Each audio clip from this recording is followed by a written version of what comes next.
जलस्वराज्य प्रकल्प जो ह्या गावाला मंजूर झाला त्यात आमच्या महिलांच्या तर इतक्या सुखसोयी झाल्या की घरापर्यंत नळ आला. नळ हा माहीतच नव्हता, प्रत्येकाच्या दारी नळ आला याचा आम्हाला आलं त्या दिवशी तर काय आनंद महिना झाला आम्हाला. इतकं कसं काय आम्ही पाणी भरावं, किती पाणी भरावं कळेना झालं.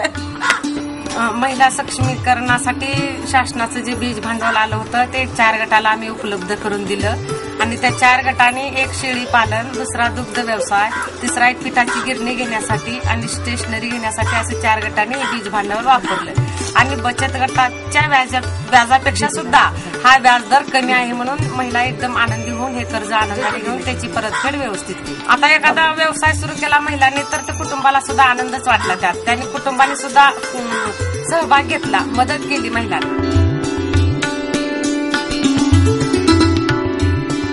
जलस्वराज्य प्रकल्पाअंतर्गत श्री कल्लेश्वर ट्रेडर्स हा वही निर्मितीचा कारखाना गावामध्ये उभा आहे. महाराष्ट्रभर जलस्वराज्य प्रकल्पाचं जे काम चालू आहे त्या अंतर्गतच आम्हाला ह्या रोजगारासाठी जास्त प्रेरणा मिळाली आणि आमच्या गावचे सरपंच, उपसरपंच यांनी आम्हाला खूप प्रोत्साहन दिलं. त्यामुळे सर्वांच्या सहभागानं आणि ग्रामीण भागातील जनतेसाठी उपयुक्त असा व्यवसाय आम्ही सुरू करू शकतो.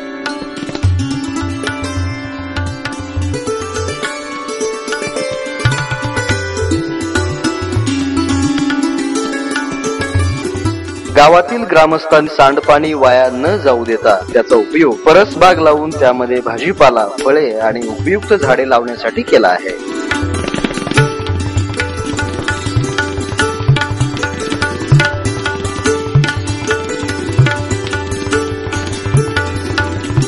या गावाने आगाऊ 1 वर्षाची पाणीपट्टी जमा केलेली आहे. या पैशातूनच देखभाल दुरुस्तीची कामे त्वरित होतात. यामुळे शाश्वत पाणी पुरवठा करण्यास कोणतीही अडचण निर्माण होत नाही. हा एक नवीन आदर्श या गावाने निर्माण केलेला आहे. जलस्वराज्य प्रकल्प गावात आणून आपल्या गावात प्रकल्प राबवून प्रत्येक घराघरात पाणी पोहोचून प्रकल्पाची देखभाल दुरुस्ती व्यवस्थित केली. तसेच नादुरुस्तीची वेळ न येऊ देता ताबडतोब देखभाल दुरुस्ती करून गावाला कायमस्वरूपी शुद्ध पाण्याचा पुरवठा करण्यास संपूर्ण गाव तत्पर आहे.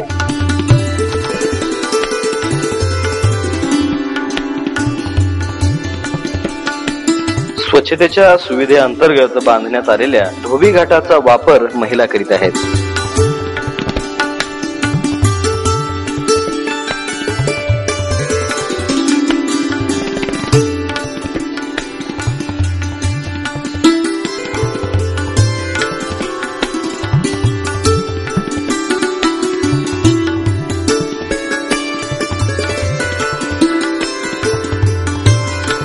प्रत्येक घराघरात शौचालय असून सर्वच गावकरी शौचालयाचा नियमित वापर करतात.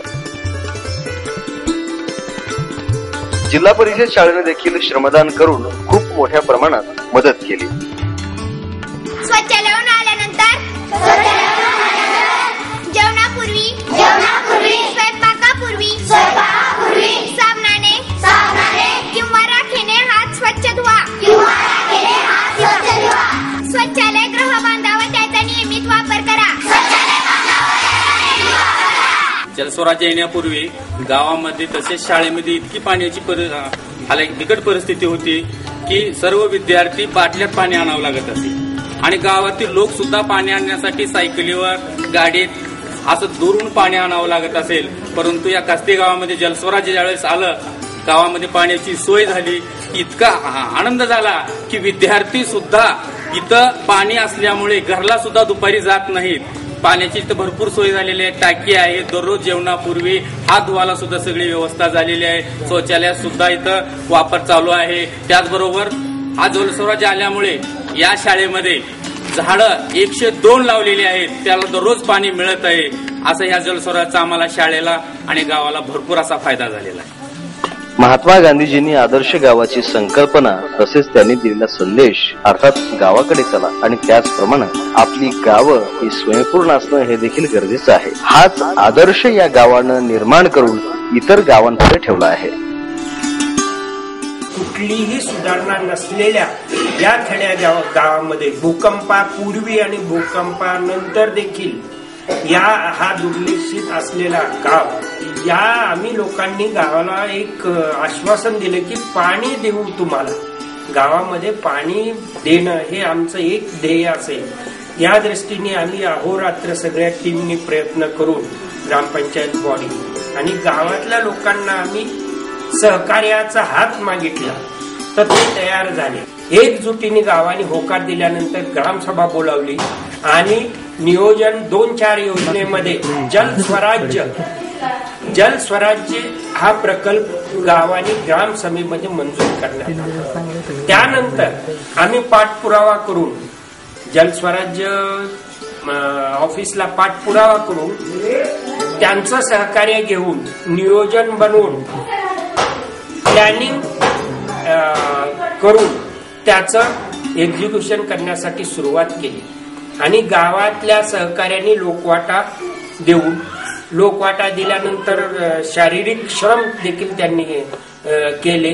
प्रत्येकाने आपल्या घरामधल्या संडासाचे बांधकाम हे करण्याचं आश्वासन दिलं, लोकवाटा दिला आणि जी काही आर्थिक मदत लागेल यापुढेही ते तयार झाले.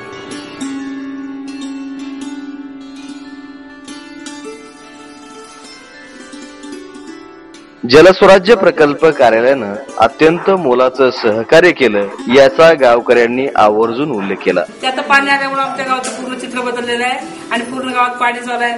त्याबद्दल आमची कसल्याही प्रकारची अडचण नाही आणि सगळ्यात महत्वाचा प्रश्न म्हणजे महिलांना आम्हाला पाणी आणावं लागतं 2-2 किलोमीटरवरून. तो आमचा महिलाचा प्रश्न मिटलेला आहे. म्हणून आम्हाला ह्या जलस्वराज्यामधून खूपच महिला सक्षमीकरण झालंय. महिलांनी परत उद्योग चालू केले, कोणी दूध व्यवसाय चालू केला, कोणी शेळी पालन चालू केलं, कोणी म्हशीचा धंदा चालू केला, कोणी कपड्या धंदा चालू केला आणि विशेष म्हणजे आणखी एक मोठा व्हायचा प्रकल्प चालू आहे. तिथं 20-25 महिला काम करतात. ह्या जलस्वराज्यामुळे आमच्या गावचं एकंदरीत चित्रच बदलून गेलं. असं आता वाटतं की ह्या जलस्वराज्य अजून पण दुसरी एखादी कुठली तरी योजना यावी आणि पुढचे 5 वर्ष असेच जावे असे आम्हाला तरी सगळ्यांना गावाला वाटतंय. जलस्वराज्य प्रकल्पाअंतर्गत गेली 3 वर्षापासून सुरळीत पाणी पुरवठा चालू असून देखभाल दुरुस्तीची कामं हे गावातील नागरिकच करत आहेत. ही एक उल्लेखनीय बाब असं म्हटलं तरी वावगं ठरणार नाही. जागतिक बँकेच्या टीमने गावास भेट देऊन गावकऱ्यांचे तोंड भरून कौतुक केले. जलस्वराज्यामुळे आमच्या गावात अनेक बदल झाले. शाळा सुधारली, गावात शौचालय झाले. जलस्वराज्याच्या निमित्तानं त्याला शौचालयाची आट असल्यामुळे आम्ही 100% गाव हा नदीमुक्त करू शकलो आणि निर्मळ गरम पुरस्कार भेटला आम्हाला राष्ट्रपती प्रतिभाताई पाटील यांच्या हस्ते. त्याचं थोडं कष्ट केल्यासारखं ते चीज झाल्यासारखं वाटलं. गावाला बी थोडं त्याची सुधारणा झाली. संत गाडगे बाबा तालुका स्तरावर पुरस्कार भेटला स्वच्छतेचा. ही संस्थेनं मार्गदर्शन चांगलं केलं, कॉन्ट्रॅक्टर चांगले होते. त्याच्यामुळे आम्हाला अडचण गावातल्या लोकांची कुठलीच नाही. मार्गदर्शन चांगलं केलं त्याच्यामुळे आमचं काम मजबूत झालंय. जिल्ह्यामध्ये आदर्श काम कसं होईल ह्याचे आम्ही जास्तीत जास्त प्रयत्न केला आणि जिल्ह्यात आदर्श काम करून दाखवलंय आम्ही जनतेला. गाव सहभागातून पाणी पुरवठा, महिला सबलीकरण आणि याद्वारे सर्वांगीण गाव विकास या व्यापक दृष्टिकोनातून निर्माण झालेला प्रकल्प म्हणजे जलस्वराज्य प्रकल्प. कास्ती बुद्रुक या गावानं आता अनेक पुरस्कार देखील मिळवलेले आहेत, अनेक मान सन्मानही मिळवलेले आहेत. त्याच्यामध्ये या गावाला निर्मल ग्राम पुरस्कार देखील मिळालेला आहे. त्याचबरोबर संत गाडगे बाबा पुरस्कार मिळाला.